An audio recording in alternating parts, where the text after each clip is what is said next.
Hello students, आज की class में हम लोग क्लास 10th के chapter first chemical reactions and equations के टॉपिक कोरोजन एंड रेंसिडिटी को समझने वाले हैं। राइट, बिल्कुल छोटा सा टॉपिक है, कोरोजन क्या होता है और रेंसिडिटी क्या होती है, बट इम्पोर्टेंट भी है साथ के साथ। तो इन दोनों डेफिनेशन को समझेंगे और विद एग्जाम्पल्स देखेंगे कि क्या होता है कोरोजन और रेंसिडिटी के बारे में कुछ समझते हैं, है ना। तो चलो स्टार्ट करते हैं। सबसे पहले मैं बात करूंगी यहाँ पे कोरोजन की, कि कोरोजन क्या होता है।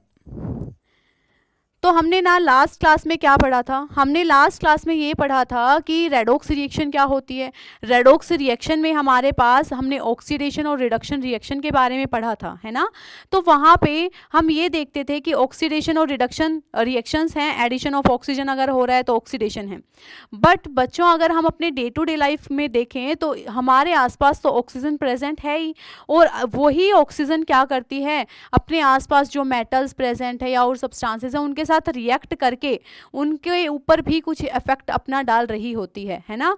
तो उससे क्या होता है, उनके ऊपर बुरा इफेक्ट भी पड़ सकता है, कभी अच्छा भी पड़ सकता है, जो भी है। तो हमें ये देखना है कि जब ऑक्सीडेशन अपने आसपास की चीज़ों का जब होता है ना, तो उस चीज़ को हम क्या बोल रहे हैं, क्या होता है।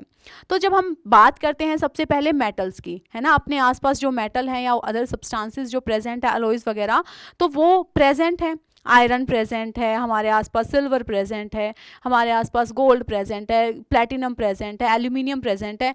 तो बहुत सारे मेटल्स हैं। तो उनके कांटेक्ट में जब ऑक्सीजन आती है तो उनके ऊपर क्या इफेक्ट वो डालने वाली है, ठीक है। तो होता क्या है, ऑक्सीजन अगर है उनकी प्रेजेंस में तो उनके साथ रिएक्ट करेगी। अब रिएक्ट करेगी तो वो जो ओरिजिनलिटी है किसी भी चीज़ की वो तो ख़त्म होनी ही है ना। तो यहाँ पे इसी प्रोसेस को हम क्या बोलते हैं, फर्स्टली कोरोजन बोलते हैं। कि जितने भी हमारे मेटल सरफेसेस होते हैं वो ऑक्सीजन के साथ रिएक्ट करते हैं, और ऑक्सीजन के साथ रिएक्ट करने के बाद उनका सरफेस जो है वो ख़राब अगर हो जाता है तो हम उसको क्या बोल रहे हैं, उसी प्रोसेस को कोरोजन बोल रहे हैं, ठीक है। तो कोरोजन को अगर बच्चों में डिफाइन करती हूँ तो मैं कैसे डिफाइन करूँगी, द प्रोसेस ऑफ, क्या लिखती हूँ मैं, the process of डेट्रियोरेशन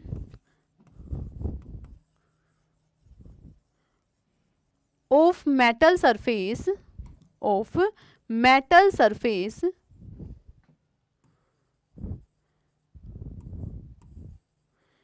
due to their contact with oxygen, या exposure to air and water, इस वे में भी लिख सकते हैं।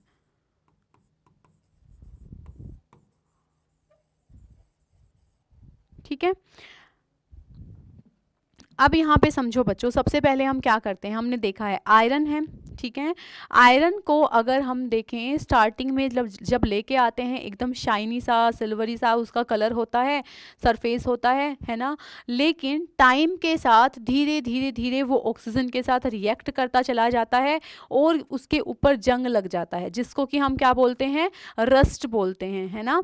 तो जब हम बात कर रहे हैं कोरोजन की, तो कोरोजन का तो सिंपल सा मीनिंग है भाई, अपने जो मेटल्स है ना उनके सरफेस का खराब हो जाना, क्योंकि ऑक्सीजन आके उनके साथ रिएक्ट कर लेती है।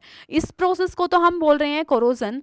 लेकिन अगर हम बात करें आयरन की, ठीक है, जिसको Fe से हम रिप्रेजेंट करते हैं आयरन को, तो आयरन की जब मैं बात करती हूँ तो आयरन के केस में मैं कोरोजन को क्या नाम दे देती हूँ, रस्टिंग का नाम दे देती हूँ, ठीक है। जब आयरन का हमारा क्या होता है, कोरोजन होता है, तो उस चीज़ को क्या बोला जाता है, रस्टिंग बोला जाता है।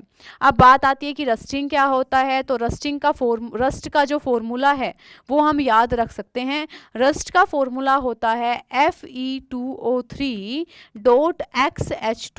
बच्चों ध्यान से देखेंगे, यहाँ पे Fe2O3 कैसे बना होगा, आयरन के ऊपर +3 ऑक्सीडेशन स्टेट और ऑक्सीजन पे -2 ऑक्सीडेशन स्टेट, इसका जो चार्ज है वो होता है, ठीक है।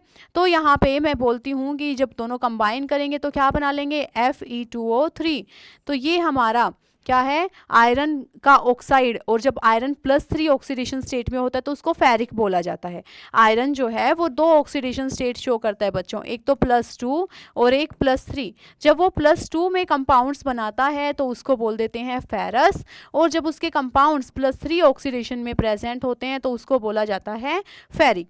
तो यहाँ पे Fe2O3 बना है, मतलब यहाँ पे आयरन +3 ऑक्सीडेशन स्टेट में रहा होगा, है ना, तभी तो Fe2O3 बनेगा। अगर सोचो आयरन +2 में होता, ऑक्सीजन -2 में, तो आयरन के +2 से -2 कैंसिल हो जाता और FeO बनता, है ना। तो ये रस्ट जो है ये हमारा क्या होता है, फेरिक ऑक्साइड होता है, फेरिक ऑक्साइड बोल सकती हूँ। और इसके साथ साथ नंबर ऑफ वाटर मॉलिक्यूल्स भी अटैच्ड होते हैं, तो मैं क्या कह सकती हूँ इसको, हाइड्रेटेड फेरिक ऑक्साइड, ठीक है। तो ये हमारा क्या होता है, रस्ट। कोरोजन ऑफ आयरन को क्या बोला जाता है, रस्ट। कोरोजन का मतलब क्या है, मेटल के सरफेस का खराब हो जाना due to continuous exposure to air and moisture, इसी प्रोसेस को हम कोरोजन बोलते हैं, ठीक है। ऐसे ही हम अगर बात करें सिल्वर की, तो सिल्वर का भी कोरोजन होता है। देखा होगा आप हमने कि कभी कोई सिल्वर की ज्वेलरी पहनते हैं ना हम लोग, तो वो ज्वेलरी के साथ क्या होता है, कुछ टाइम तक तो वो एकदम चमकती है, लेकिन बाद में जो सिल्वर का कलर है ना वो एकदम डल ग्रेइश ब्लैक होने लग जाता है, सिल्वर काली पड़ जाती है ना, चांदी जो होती है। तो जो हमारा सिल्वर है उसमें क्या होता है, जब उसका कोरोजन होता है, सिल्वर को लिख देती हूँ ना यहाँ पे, सिल्वर को Ag से रिप्रेजेंट किया जाता है, और इसका जो कलर है वो क्या हो जाता है, ग्रेइश ब्लैक कलर में वो चेंज होने लग जाती है जब उसका कोरोजन होने लगता है तब, ठीक है। ऐसे ही जब हमने देखा होगा जो हमारे कॉपर के बर्तन होते हैं ना, जिसमें हम ऐसे जल चढ़ा के आ रहे होते हैं, तो वो जनरली उस टाइम उस पर्पज के लिए हम कॉपर वाले बर्तन यूज़ कर रहे होते हैं, तो उसमें अगर हम देखें तो उस पर ग्रीन कलर की पूरी कोटिंग बन जाती है, ग्रीन ग्रीन सा कलर उस पर बनने लग जाता है। तो जो ग्रीन कलर की कोटिंग बनती है किसमें, किसकी बात कर रही हूँ मैं यहाँ पे बच्चों, यहाँ लिख रही हूँ किसकी, कॉपर की। तो कॉपर जो है उसमें ग्रीन कलर की कोटिंग बनती है, तो यहाँ पे मैंने लिख दिया क्या, ग्रीन कलर। और ये हमारा क्या होता है, बेसिक कॉपर कार्बोनेट, ठीक है, बेसिक कॉपर कार्बोनेट की लेयरिंग बन जाती है, जो कि कैसी होती है, ग्रीन कलर की होती है, ठीक है। तो इसकी हमें बात कर लेनी है, ये हमारे कुछ एग्जांपल्स हमें याद रख लेने हैं। एल्यूमिनियम को भी अगर तुम देखो तो उसके ऊपर भी हल्का सा ना एक लेयर बन जाती है ऑक्सीजन की, जिससे कि फर्दर उसका ऑक्सीडेशन हो भी नहीं पाता। तो एल्यूमिनियम के लिए तो ऑक्सीडेशन होना उसके लिए फ़ायदेमंद ही है, बट बाकियों के लिए क्या है, इतना हमारा बेनिफिशियल नहीं होता, वो उनको कोरोड करके क्या है, डिग्रेड ही कर रहा होता है उनकी क्वालिटी को, है ना। तो ये हमारा सिंपल सा क्या प्रोसेस होता है बच्चों, कोरोजन। कोरोजन का मतलब है मेटल के सरफेस का खराब हो जाना, क्योंकि वो लगातार एयर के कांटेक्ट में, मॉइस्चर के कांटेक्ट में आते रहते हैं। अगर आयरन के कोरोजन को बोलती हूँ मैं तो क्या बोलूँगी, रस्टिंग। ये हमारा रस्ट का फॉर्मूला हमें याद रखना है। उसके अलावा जो हमारा कॉपर है उसके ऊपर ग्रीन कलर की लेयर बन जाती है, जो कि किसकी होती है, बेसिक कॉपर कार्बोनेट की। सिल्वर जो है वो हमारा ब्लैक कलर में चेंज हो जाता है कोरोजन की वजह से। ये बातें हमें याद रखनी है, सिंपल है, कोरोजन का प्रोसेस क्या होता है, समझ गए हम लोग, ठीक है। अब हमारा लास्ट जो पॉइंट है जो हमें समझना था, क्या कोरोजन है तो दूसरी चीज क्या है, रेंसिडिटी। अब जब मेटल खराब हो रहे हैं तो उसको तो मैं क्या नाम दे रही हूँ, कोरोजन, लेकिन जब हमारे खाने पीने की चीजें खराब होंगी तो उसको मैं क्या नाम दूंगी, रेंसिडिटी का नाम दूंगी, ठीक है। रेंसिडिटी का मतलब क्या है, जो हमारे खाने का सामान है ना उसका खराब हो जाना, या फ्रिज जो भी हम डेली यूज में हम खा पी रहे होते हैं ना वो वाली चीजें, बस उसी से रिलेट कर लो। तो जो हमारे फूड आइटम्स हैं, है ना, वो क्या क्या आ सकते हैं, उसमें कोई भी चीज़ आ सकती है। तो अगर देखो तुम उनको लगातार रखे रहोगे तो ऐसा तो नहीं है कि वो ख़राब ही नहीं होते, टाइम के साथ बिल्कुल ख़राब हो जाते हैं। तो इसी प्रोसेस को हम बच्चों क्या नाम देते हैं, रेंसिडिटी का नाम देते हैं, ठीक है। अब बात आती है कि रेंसिडिटी मतलब जो हो रही है उसको हम कैसे रोकें। अब खाना है अपने घर पे रखा है तो उसको यही चाहेंगे ना कि लंबे टाइम तक हम उसको प्रिजर्व करके रख सकें, एटलीस्ट जितना पॉसिबल है, ताकि वो ख़राब ना हो। अब हमने देखा होगा कि हमने कभी ना चिप्स खाए, अब चिप्स को खाया, आधा पैकेट तो हमने खा लिया, बाकी हमारा मन नहीं हुआ खाने का तो मैंने रख दिया। अब रख दिया तो क्या होगा उसके साथ, वो ख़राब हो ही जाएगा। अगले दिन तुम जाके देखोगे तो वो थोड़ा उसका टेस्ट पहले जैसा नहीं रहेगा, थोड़ी उसमें सीलन भी आ जाएगी, या फिर और ज़्यादा लंबे टाइम तक रख दिया तो उसमें और भी चेंजेस, उसके टेस्ट में, ऑर्डर में, फ्लेवर में, टेस्ट जो भी है उसमें चेंज आ ही जाता है ना।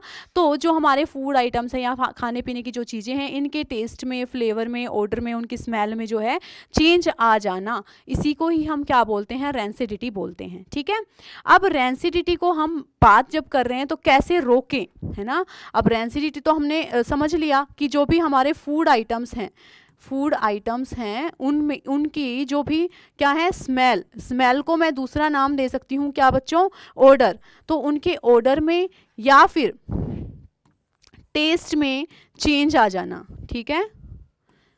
जो भी हमारे फूड आइटम्स हैं उनकी स्मेल या फिर उनके टेस्ट में चेंज आ जाना, उसी को ही हम रैंसिडिटी का नाम दे देते हैं। अब बात आती है कि हम इस रैंसिडिटी को प्रिवेंट कैसे करें, क्या क्या प्रिवेंशन हम यूज़ कर सकते हैं जिससे कि हमारे खाने पीने की जो चीज़ें हैं वो ख़राब नहीं हो। तो प्रिवेंशंस क्या है बच्चों? प्रिवेंशंस सिंपली हमारे पास ये है कि जो भी हमारे खाने पीने का आइटम है, जैसे कि हम चिप्स हैं, तो ऐसा तो नहीं है ना जहाँ से फैक्ट्री से बन के आए हैं तो वो उसके अंदर पूरी हवा भरी होती है ना, और हम कहते हैं कि चिप्स तो थोड़े से डाल दिए और इसके अंदर पूरी हवा भरी हुई है। तो लेकिन एग्जैक्टली होता क्या है कि वो इसलिए डाली जा रही है उसके अंदर हवा, कौन सी हवा है, और वो ऐसी ही हवा नहीं जो नॉर्मली अपने आसपास है, उसमें एक प्रॉपर एक गैस डाली जा रही है जो कि कौन सी है? नाइट्रोजन गैस है। ठीक है, नाइट्रोजन गैस से हम क्या कर सकते हैं, जो हमारी नाइट्रोजन गैस है वो अगर हम पैकेजिंग के दौरान डालते हैं जो हमारे फूड पैक्ड फूड आइटम्स होते हैं उनके साथ, तो क्या होगा, ये जो नाइट्रोजन है ये उनको ख़राब होने से बचाती है। ठीक है, तो एक तो इसका यूज़ कर सकते हैं। नाइट्रोजन गैस क्यों यूज़ की जाती है? क्योंकि इसका नेचर इनर्ट होता है, ये रिएक्ट नहीं करती है जो भी हमारा फूड आइटम होगा उसके साथ। अगर मान लो, अब तुम खुद से सोच के देखो, हमारा खाने पीने का सामान ख़राब क्यों हो रहा था? क्योंकि अगर उसको रखेंगे तो आसपास क्या है, ऑक्सीजन वो उसके साथ रिएक्ट कर लेती है, इसलिए वो ख़राब हो जाता है। अब तुम पैकिंग करते टाइम भी उसमें अगर ऑक्सीजन डालोगे तो फिर क्या फ़ायदा हुआ, है ना? तो उसमें कोई ऐसी गैस डालनी पड़ेगी ना जो उसको ख़राब ना करे। तो हम नाइट्रोजन गैस का यूज़ करते हैं जो कि नेचर में इनर्ट होती है। इनर्ट मतलब वो रिएक्ट नहीं करेगी हमारे फूड आइटम के साथ, इसलिए हम पैकेजिंग के दौरान क्या कर सकते हैं, नाइट्रोजन गैस का यूज़ कर सकते हैं। ठीक है, हम क्या कर सकते हैं, जो हमारी पैकेजिंग हम कर रहे हैं उसके दौरान हम नाइट्रोजन गैस का यूज़ कर सकते हैं। कितना गंदा सा लिखा गया है ये। ठीक है, तो ये हम कर सकते हैं नाइट्रोजन गैस का यूज़। दूसरा, अगर मान लो मैं कहती हूँ रेफ्रिजरेशन, घर पे फ्रिज क्यों रखा हुआ है? घर पे फ्रिज रखा हुआ है ताकि हमारा जो खाना है वो ख़राब ना हो, है ना? तो हम क्या कर सकते हैं, सेकंड पॉइंट में क्या लिखूँगी, रेफ्रिजरेशन कर सकते हैं कि जो भी हमारा खाने पीने का जो सामान है उसको फ्रिज में रख दो तो वो लंबे टाइम तक चल जाएगा। अब रेफ्रिजरेट करने से क्या हो जाता है, फ्रिज में रखने से होता ये है, टेम्परेचर फ्रिज का होता है कम, और टेम्परेचर जितना कम होगा, है ना, कम टेम्परेचर होगा तो जो भी माइक्रो ऑर्गेनिजम्स, माइक्रोब्स जो भी हैं वो ग्रो नहीं कर पाते फास्टली, है ना। इस वजह से क्या होता है, वो फूड लंबे टाइम तक चल जाता है हमारा। तो रेफ्रिजरेशन कर दो। अब रेफ्रिजरेशन कर रहे हैं तो धूप से थोड़ा दूर रखो, अवे फ्रॉम सनलाइट। सनलाइट से दूर रखने का पर्पस यही तो है भाई, धूप में रखोगे तो टेम्परेचर बढ़ेगा, टेम्परेचर बढ़ेगा तो जो भी उसके अंदर माइक्रो ऑर्गेनिजम्स हैं उनकी ग्रोथ को तुम एनहेंस कर दोगे, है ना। फ्रिज में रखने से टेम्परेचर कम कर रहे थे तो धूप में ना रख के भी तो हम कहीं ना कहीं उसके टेम्परेचर को ही कंट्रोल करना चाह रहे हैं। तो धूप से दूर रखो, फ्रिज में रख दो, या फिर जो हमारे पैकेजिंग है उसमें हम नाइट्रोजन वगैरह यूज़ कर सकते हैं। उसके अलावा हमारे कुछ केमिकल्स भी होते हैं जो कि फूड प्रिजर्वेटिव का काम करते हैं। ये जो फूड प्रिजर्वेटिव्स हैं वो कौन कौन से होते हैं, लिखेंगे हम यहाँ पर, फूड प्रिजर्वेटिव्स। फूड प्रिजर्वेटिव्स का यूज़ कर सकते हैं जो कि हमारे क्या हैं बच्चों, BHA और BHT, ये दो नाम याद रख लेना। BHA का मतलब होता है ब्यूटाइलेटेड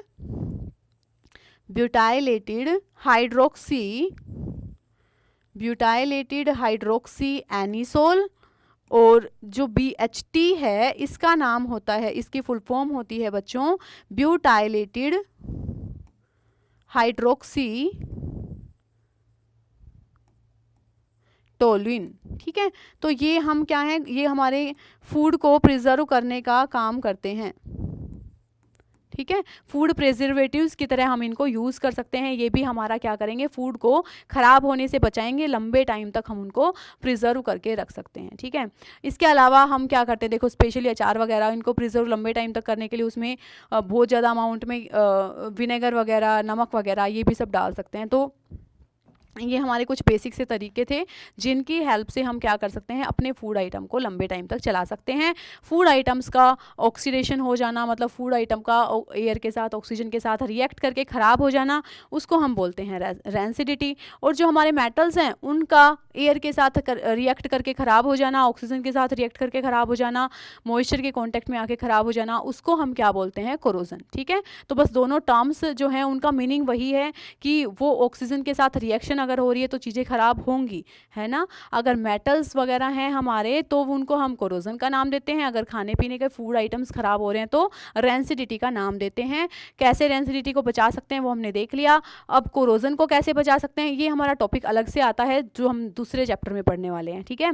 तो इतना हमें समझ लेना है अभी के लिए कि कोरोजन जो है जब होता है तो किस मेटल को कैसे इफेक्ट करता है। 2-3 एग्जांपल्स हमने देखे, और रेंसिडिटी क्या होती है और कैसे उसको प्रिवेंट किया जा सकता है वो भी हमने देख लिया है, ठीक है। तो अब मिलते हैं नेक्स्ट टॉपिक के साथ। तो तब तक तुम्हें क्या करना है, ये चैप्टर हो चुका है कंप्लीट, ये चैप्टर कंप्लीट हो चुका है, सारे इसके टॉपिक्स हो चुके हैं। तो इनके क्वेश्चंस की प्रैक्टिस करो, इनको अच्छे से पढ़ो समझो। Till then good bye.